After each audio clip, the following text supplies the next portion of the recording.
Hi, I'm Kirby Moyer Stanton, one of Food City's registered dietitians, and today I'm going to give you a recipe to feed your family with just one skillet. This is a lighter take on a classic comfort meal, and we're going to make a crustless chicken pot pie using a variety of canned and frozen vegetables that's going to cut down on preparation.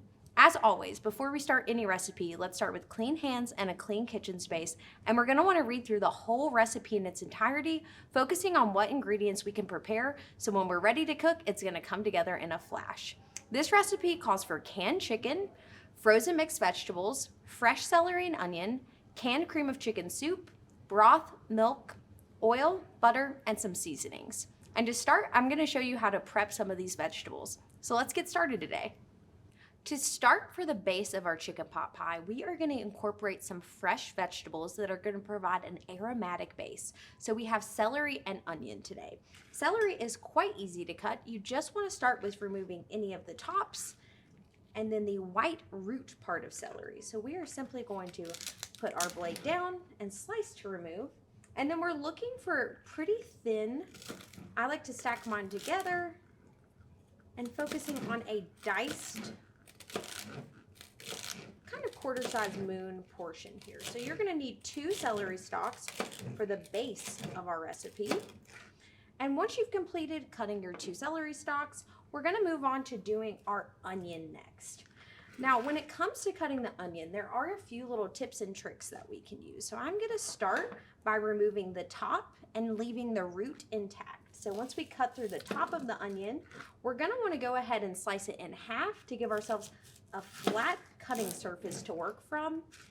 And next, we're going to go ahead and peel the outside of that onion quite easily. So don't recommend trying to peel the onion until you've done that first slice, and you'll find that it comes off with relative ease.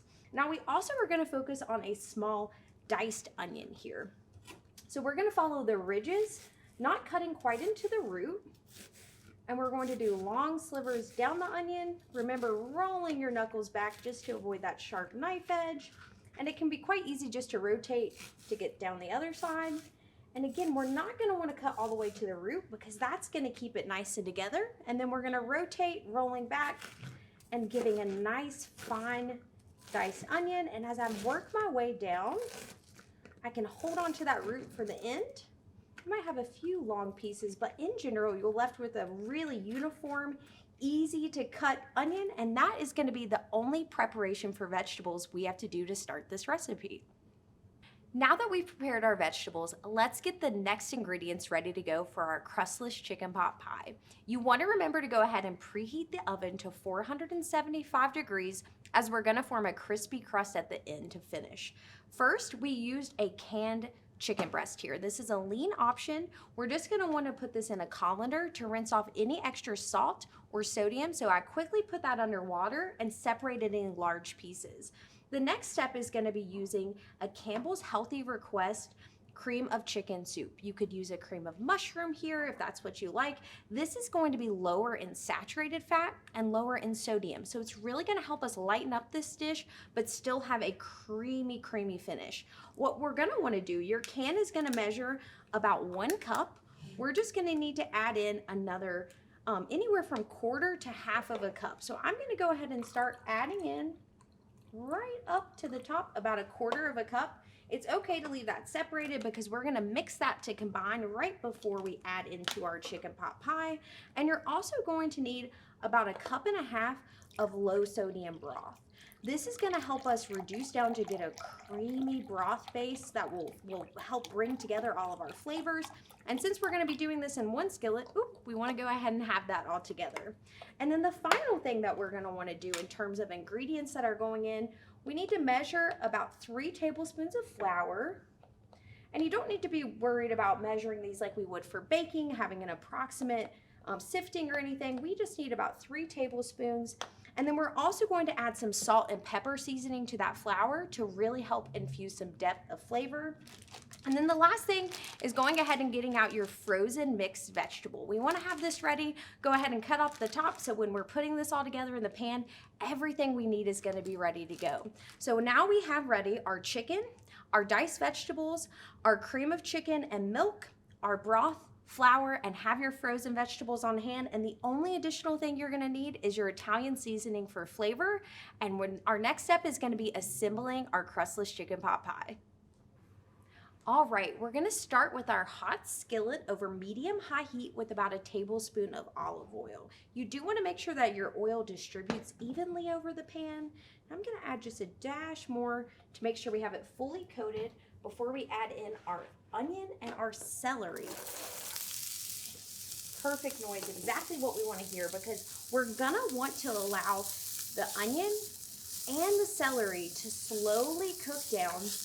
And the main thing that should happen here, their moisture should start to release and they should reduce. So this is gonna take anywhere from probably 2 to 3 minutes, and you wanna just stir around with a spatula to get them distributed. And then what I like to do is allow them a minute to rest. And I typically like to give a little bit of a browning to my onion, and that's really gonna help bring out all of that delicious flavor. So while that cooks, we're gonna go ahead and have our other items ready to go. So you'll notice here, I've transferred my frozen vegetables to a bowl. I have my chicken ready to go, my broth, my cream of chicken and milk. We will need about a tablespoon of butter, and then we are gonna need our flour in just a minute. All right, so I'm giving it a light stir just to get everything moving around that pan. And again, you're gonna maintain that medium-high heat. Now, when we think about chicken pot pie, we think about this being really decadent and rich, but we're gonna be sneaking a lot of vegetables in the base here, and that's what's gonna really help lighten up this meal. So this is gonna provide a little bit of fiber, but also these are aromatics, both onion and celery, which means they're also going to infuse some flavor. All right, I'm starting to see my onion is starting to go a little clear, and we're getting a little bit of smoke off of that. So I'm gonna reduce my heat just a little. And then I'm going to go ahead and add in my tablespoon of butter. Now what will happen, this is gonna continue to cook, and as soon as I see that my butter has completely melted, we are going to add in our chicken and our frozen vegetable. So we're getting close here. Again, I'm gonna stir that butter around to coat. We use a mixture of olive oil and butter. Butter is going to provide that classic base flavor that we all look for, but we're gonna control the volume there by just using 1 tablespoon and primarily using that base of that olive oil to start. Perfect, so that is all melted. I'm gonna give you the shot there. That is just gorgeous. We see it starting to brown slightly. And no real order here. You can add your chicken or your vegetables in. I opted to use canned chicken because it's just really easy. You could absolutely cook chicken breast yourself or use rotisserie chicken. With rotisserie chicken, we will get a little bit more sodium, a little bit more fat. So that's why I go for that canned option. And again, that's a great, easy way to kind of get this ready in just a few minutes. And then we just stir in all of our vegetables. So again, this dish is primarily, when we look at it, a lot of green, which is what we're hoping for that balanced dish. I'm just going to slowly stir to make sure everything gets coated in oil. And now what we also need to happen, just like we saw with our celery and our onion, we want the moisture to release from those frozen vegetables. So once I start to notice them melting, that's where we're going to start our next step. So I am going, and when I say melting, I mean thawed. So you're going to notice some of that ice starting to leave. You'll kind of notice a bright change of color in the peas. And at this point, I'm going to want to go ahead and sprinkle in some Italian seasoning. This is actually salt-free, so we don't need to be too concerned about adding sodium. It calls for about a tablespoon. You're more than welcome to measure. But what I typically do when making this at home, I actually sprinkle evenly across the top. I give it a nice big stir. And then I'm gonna allow that to cook down for a minute and actually add some additional seasoning. When we combine fat, moisture, and seasoning, that actually releases the aromatics from the dried herbs, and that's what infuses your flavor. So we wanna make sure we're getting herbs in the base of this to allow time for that flavor to develop. You're also more than welcome to add some black pepper, garlic powder, anything that you might have that kind of matches these classic flavors we're infusing today. So again, we'll see some changes here. Our peas start to kind of turn this bright, beautiful green color, and that's how we know they're starting to release that moisture.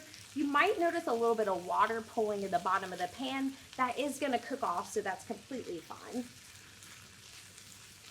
probably about another minute. So I'm going to chat a little bit about what's going to happen with our flour mixture. When we coat our vegetables with this flour, it's going to combine with our oils and moisture to produce something called a roux. We typically crave the flavor of that roux. It creates our gravies that we eat, a lot of delicious foods. Now this is going to provide some carbohydrates into our dish. So although we're not using a crust, our flour is going to provide that really hearty, rich flavor we're looking for. As we coat this, we're then going to slowly add in our broth.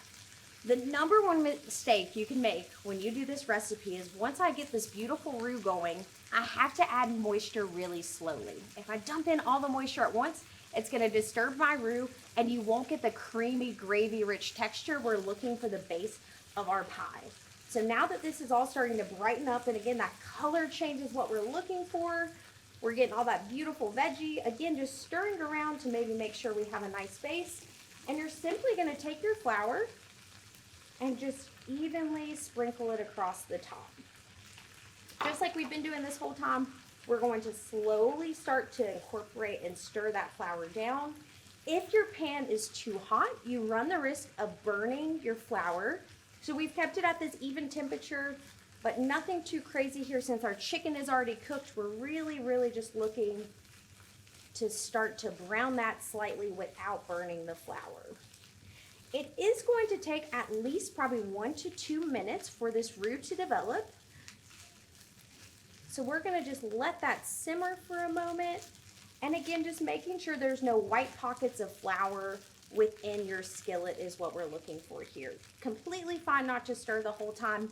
I like to give it a moment just to kind of, again, develop those flavors. So when we come back, we're gonna let this cook for about 1 to 2 minutes, again, avoiding burning that flour, and then we're gonna slowly start to add in our broth and finish with that creamy, rich texture from our milk and cream of chicken soup. All right, we've let our roux develop, and you'll start to notice a small coating or glaze over top of your vegetables, and that's what we want to not disturb as we add in our broth. So I'm adding in about 1.5 cups. I recommend starting about 1/2 cup at a time. It's easier to add more versus take away. So just start with a light little pour. And then what will happen is that moisture will start to cook down. So we don't want to add any more broth until we notice that it's reducing. And slowly as we add it in, you'll notice a thick gravy starting to form at the bottom.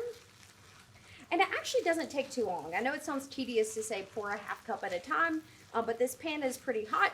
We'll notice that it only takes about probably 30-45 seconds in between our increments. So I'm already noticing that I don't have any moisture pulling at the bottom, so I'm going to go ahead and add a little bit more in.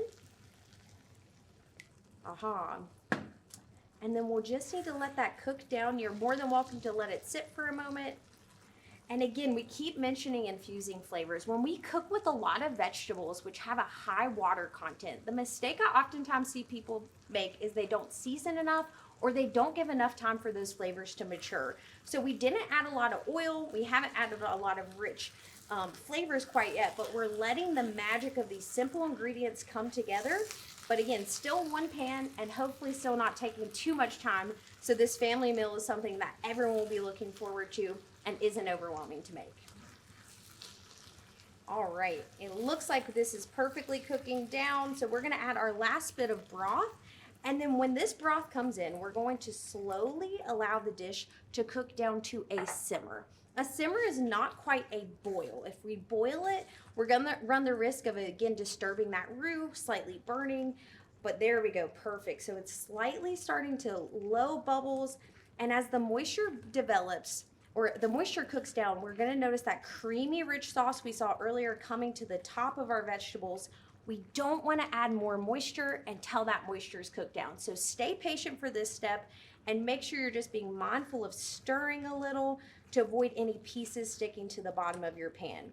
The good news is we only have 2 steps left. We're going to add in our broth. We're going to finish off with some whole wheat breadcrumbs, and then it's going to go in the oven for just 5 minutes. And that's as easy as this dish is going to come together today. All right, sometimes I can be an impatient cook, and I think that's the hardest part about making a family meal. We are looking for quick, we're looking for easy, but this is gonna be, again, our last moments here. All right, perfect. Well, notice it's getting a little bit of bubbles, and since I'm gonna be adding milk or cream in here, I wanna make sure I kind of get the heat down a little. So I'm actually gonna reduce my skillet to low, because again, that chicken's cooked, our vegetables are warmed. We're just gonna let that settle, and then we're going to finish off. This was our skim or non-fat milk. I do recommend using that since we're already gonna get a little bit of fat in our cream of chicken. That milk is gonna add a creamy richness, but we wanna use a lower fat option to reduce adding saturated fat. You don't need to really have a crazy method here, just across the top, evenly distribute. And then using your whisk, you're just going to incorporate that down. Now this is where we start to see that familiar creamy chicken pot pie base. And you don't have to tell your kids and your family members how many vegetables you were able to sneak in. And we made those easy swaps that are still gonna deliver big flavor, but we're saving on sodium, saturated fat. And again, we're gonna finish off with a whole wheat breadcrumb to get a little bit of that whole grain touch to finish off. So step back in a minute, we'll finish off with the breadcrumbs, and in the oven it goes. We finished the last of our crustless chicken pot pie base. Now for the topping. When we say crustless, a lot of people think that means we're gonna be missing out on that crunch. This is going to be our final topping. We're using a whole wheat panko breadcrumb, and you're not going to want to stir the dish anymore. So I've turned off my heat completely, and then I'm actually going to sprinkle across the top. You might have to do a few rounds of this to get a nice even crust, but if you stir this down, you're not gonna get the crispy finish. So again, slowly incorporating your breadcrumbs across the top. I actually like to finish this off with a little bit of black pepper. You could add a little bit more seasoning here, because this is gonna go in the oven to crisp. 475 for about 5 minutes. It is quite easy to transfer to a baking sheet to get in and out of the oven, but keep a close eye on it, because we're looking for these just to brightly crisp up. And I've done a little bit of magic here and already have a completed dish. This is that nice brown color that we'll see. And I do recommend letting this sit for about 15 to 20 minutes per serving, so your gravy has time to thicken and develop in the bottom. And there you have it, a one-pan family meal that's a lighter version on that typical crustless chicken pot pie, filled with veggies, flavor, and ready in 30 minutes.